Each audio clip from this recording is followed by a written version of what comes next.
Hello, good morning, good morning. Ayan, magbablog na naman tayo, magbe-video tayo. No? Bablog po natin muli yung salita ng Diyos. No, kailangan malaganap ang mabuting balita.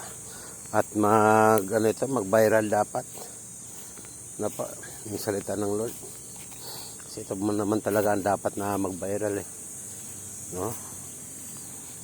Ito ang sinabi ng Panginoon na may pangaral natin ang mabuting balita, no? Napapanahon man o hindi. Pagkat ang mabuting balita ay ito po ang sa magdadala sa atin tungo sa buhay na walang hanggan. No po. Ito nga po sa devotion ko kanina, no, sa Lucas chapter 16 verse 19 hanggang 21, na kung saan may dalawang tao po doon na magkakaiba po ang magkakaiba yung landas nila. No po. Ang isa ay mayaman at ang isa ay mahirap. No, kapatid. Kung titingnan po natin doon sa dalawa na yun ay parehas po silang pumanaw. Parehas po silang namatay. No, ngunit magkaiba din ang kanilang pinuntahan. Sa tagpong yun, mga kapatid. No, kung titingnan po natin ang ating buhay, no, bilang isang Kristiyano at bilang isang mananampalataya o bilang pinagkatiwalaan ng Panginoon, ay nakikita natin na ang buhay po natin dapat ay nakasentro sa ating Panginoon. No? Ngayon po, malalaman po natin dito, mga kapatid, na kung saan ang tao ay mayroong hantungan. No? Ibig sabihin, may kalalagyan pagdating ng panahon. No? Ang dalawang taong ito, na kung saan ay ginamit ng Panginoong Hesus upang magkaroon ng aral sa atin, ay napatunayan na ang tao ay mayroon talagang mapapuntahan pagdating ng araw. Kapatid, isang palaala lang ito sa atin, no?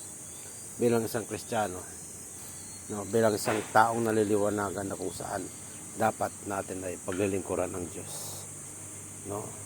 Sapagkat sabi nga ng Bible na pananagutan natin ang ating ginawa dito sa mundo, mabuti man o masama.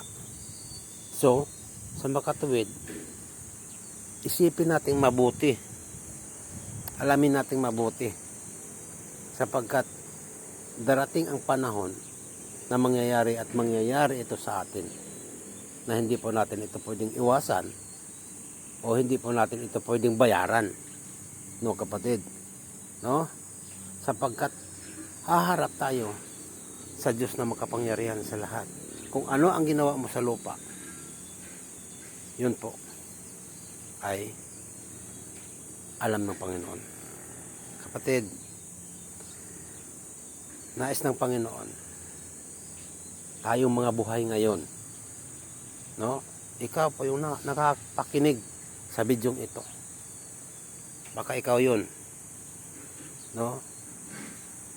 Siyasatin natin ang ating sarili. Isipin natin yung ating sarili, no? Bakit tayo nandito sa mundong ito? Bakit hanggang ngayon nabubuhay pa rin tayo? Kapatid, ang sabi ng Panginoon sa 2 Peter verse 9, na binigyan pa niya tayo ng pagkakataon upang magbalik loob sa Kanya at makapagsisi. Yun na po. Dapat ngayon na ang pagsisisi, sapagkat hindi natin alam ang ating buhay. No? Hindi natin alam yung buhay natin kung kailan po tayo mawawala sa mundong ito.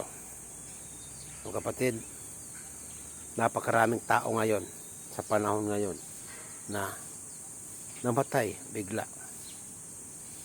Hindi nila alam yon.